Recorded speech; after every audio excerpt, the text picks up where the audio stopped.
Hi, today in front of me ZTE Blade A53 Pro, and I'll show you how to check battery temperature with Ampere app on this device.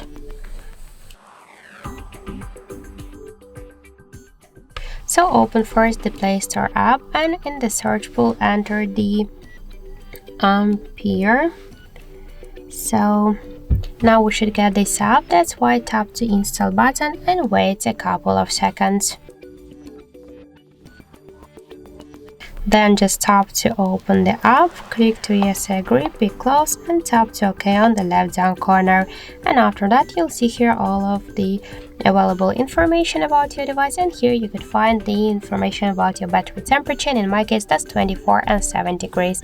And also we got here more information like the battery level, health, capacity, Android version, model of your device, and more other info.